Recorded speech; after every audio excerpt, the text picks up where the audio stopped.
In the winter season, around December 25th, the people celebrated the winter solstice.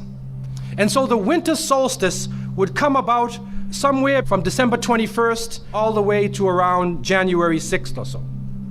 And so the people of the north would celebrate different holidays, have different occasions based upon the winter solstice. In the wintertime, there is a period where there is no light. You are literally in darkness 24 hours of the day. And this stretches for a period of time. Now, could you imagine if you're living in Alaska or living in Canada or living in Norway and you don't have central heating and the cold is outside, it's darkness around you. People are dying from disease. It's a terrible time, and every family would probably lose somebody, or they would know of somebody dying from the cold and disease during that season. This is the winter solstice. And so when the sun starts to come out, the people now are looking at the sun as a life-giving force. And so during that time, a number of ceremonies were held in northern countries. In the far north was the Feast of the 12 Nights, which stretched from December 25th to January 6th. Also in ancient Greece, there was the Bacchanalia, which was held for their god Bacchus, the god of wine and sport and play. The Romans had the Saturnalia for their god Saturn, their main sun god Saturn. And so you find during these times that the people held ceremonies in the north. They would burn bonfires. The light was important, the fire, because the fire represents the light, the life-giving force for those who worship nature. Also in the north, they recognized that there was one tree that despite the cold would still remain alive, the evergreen tree, the fir tree. And so in some cases they would take this fir tree, believing that there was powers of life within the tree, and they would put it in their homes, set it there and put a light on the top of it, or burn them in the front, or they would make mistletoes and put them over their doorways, a type of what we would call ta'weez or tamima. It is an amulet. And they would hang the amulet over their doors, hang the amulets in their home, hoping that this fir tree, that this so-called life-giving force would protect them from the danger of the winter. And so their ceremonies developed around this. And this went on for hundreds of years. We also find in the ancient northern countries, and the Druids of the north, they carried out special ceremonies surrounding the mistletoe and surrounding the fir tree and the beliefs, and they would meet within circular areas. And they had a secretive cult that spread throughout the far northern countries. One of the interesting individuals, and you can look this up if you can find it in the dictionaries or encyclopedias, is a man called Mithra or Mithras. This is a very mysterious character. And when you look at history, you find that this individual called Mithra was born on December 25th. His day of the week was the 7th day of the week, that we still call Sunday. He was supposed to be the son of the sun god himself, and they had a special sacrament made up of bread and wine, and they would make this drink during this time, and supposedly he died for the sins of the people. Sounds familiar, doesn't it? But when you try to find Mithra or Mithras in the encyclopedias, they, through state intervention, erased the name. Why is this? That is because after the time of Jesus, Isa alayhi salam, when the message began to spread and they went north, and you'll see within historical writings that Barnabas, one of his disciples, met a man named Saul or Paul, who later called himself Paul. Paul said he saw Jesus on the Damascus road, and he went to the disciples, but the disciples turned against Paul. Only Barnabas stayed with him. But when Paul and Barnabas went into Greece, Barnabas left him. Now, what is the reason why they all left him? What are the concepts coming through Paul? Many people say, well, they left him because he was Saul before and he used to torture the early followers of Isa alayhi salam. But also you can see, and if you look at present day Christianity, that most of the concepts of the Trinity, of the blood sacrifice, the original sin, and most of the concepts which relate to more than one God are coming through Paul. The preachers are quoting Paul sometime more than Jesus during their sermons. And so Barnabas left Paul. And somewhere in the early days, in Rome or Greece, somewhere in that area, those missionaries who were teaching the teachings of Jesus, Isa alayhi salam, met with this force coming from the north. And so you will see in ancient Roman history that in some cases the Roman emperor would go out to the Colosseum and the gladiators would be fighting each other and everybody's cheering for the gladiators. Sounds like one of our football games. They would go to the Colosseum, right? And the gladiators would fight. And then if one of the gladiators was down, and they would look at the emperor, should I kill him or not? And if he wanted to kill him, he would go like that, right? You know, that sign down. If he said keep him alive, he goes like this. You know how we use it today? Yes. Okay? He gives that sign. Okay? One of the terrible things happening during these rituals at the Colosseum is that they would bring the Christians out, literally men, women, and children, and feed them to hungry animals.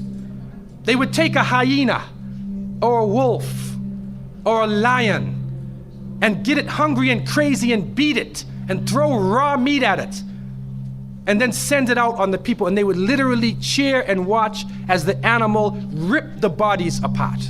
This is a terrible culture. Tear the bodies apart.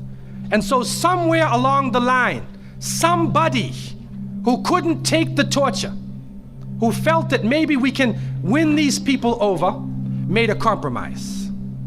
And you start to see changes going on from the early part of the Christian era in Southern Europe, where the major ceremonies held by the nature worshiping people are combined with Christian names and Christian ceremonies, and therefore what comes forth to us is a mixture with the two streams coming together, where you get a monotheistic name or a monotheistic character with a pagan ceremony. And so the mixture of this together is what is giving us the present day holidays that we see. Number one, we understand that Isa alayhi salam, according to the different reports of the different scholars in many religions, he was not born in the cold weather. History shows us that he was born during the warm weather. Even in the Christian traditions, they have the belief that the shepherds were tending their flocks outside. And in Palestine, you cannot keep your flocks outside in the wintertime in the evening. You bring them in because it's cool at night. And so it was the warm weather. It was also the time of the taxes in the north. In the story coming in the Quran, when we see the mention in chapter 19 in verses 24 to 25, and we see the mention of the story of Mary, because it is the belief of the Muslims that Maryam, may Allah be pleased with her, was a virgin, and she had dedicated her life to the worship of one God, prayer and fasting, and by the power of Allah, that the Creator breathed His Spirit into her, and she conceived Jesus. He said, be, and it is. She conceived Jesus, Isa alayhi salam, without a father, without a man. That is a belief of Islam. It is also a belief that when she felt the pain of the pregnancy, that the angel came to her and told her to go outside of the city. She went outside of the city to a remote area, and there she found a palm tree, and she found water. And it was speaking about rutub, janniya. It was speaking about a type of rutub, or a type of dates. And those who know, who have lived in the desert area, know that when the dates become ripe, when you start to see the color of the dates change, because dates are not brown, you know. Dates are originally red and they're yellow, they're other colors, but they turn the brown. It's at the height of the heat that the dates become ripe. And so it's at that time that she gave birth to Isa alayhi salam. So from different points of view, different historical points of view and different religions, we understand that Isa alayhi salam was not born during the winter season. He was born in the warm weather. So who was it that was born in the winter season? What is that? Who is that character now? Let us become detectives and try to find out the answer to this problem. Number one, you have to understand this concept of Saturn, the concept of Bacchus. When they are portrayed by the different artists who drew pictures of them or the sculptures, they're usually portrayed as a heavy-set man with a white beard. And when in the Sistine Chapel, Michelangelo drew his picture, you could see the long flowing beard, and there are actually pictures of this man on a sled being drawn by snakes with wings. Snakes with wings. Snakes do not normally fly. But in this case, the snakes have wings, and the heavy-set man is on his sled being drawn by these flying animals. Sound familiar to you now, doesn't it? He's being drawn by the flying animals. He's performing miracles. He's coming out on December 25th, which is not the birthday of Isa alayhi salam, has nothing to do with Christianity. It is the time of the Bacchanalia and the Saturnalia, and he is representing riotous fun, drunken revelry. And so what happens on Christmas, the Christmas season, especially in America, people today are not even thinking about Isa alayhi salam. They're not even thinking about Jesus. They're looking how they can get drunk. On Christmas, what is going on? In the Caribbean and many parts, if they offer you a Christmas pudding or Christmas pie or Christmas drink, watch out. Because it's probably laced with rum or wine. That's the spirit of the season. Now, this riotous occasion that was going on went so far that the Christian church banned it. And the Church of England, according to historical sources, actually banned it all the way to 1647. It was prohibited in England to celebrate Christmas because they saw Christmas as being a pagan holiday. This is an official position taken by the Christian church, the Church of England, who were known at that time as Puritans. What happened was an individual was superimposed. A name was superimposed. We hear about the name of Saint Nicholas. Saint Nicholas. Now, Saint Nicholas himself is actually coming from the ancient writings of Beowulf. And in these writings, which are done in the Scandinavian region, we find the name Nick or Nickel or Nicker. He was known as a demon, the demon of the north. He was known as the evil spirit of the north, the name of Odin, the evil principle. And so in Germany and in many of the northern countries, the people actually looked upon this so-called Saint Nick as being an evil force, and they would tell their children in the wintertime, don't go outside, because if you do, Nicholas will come along, Nickel will come along, he'll capture you, put you in his bag, and take you away. And so they used it as a negative concept.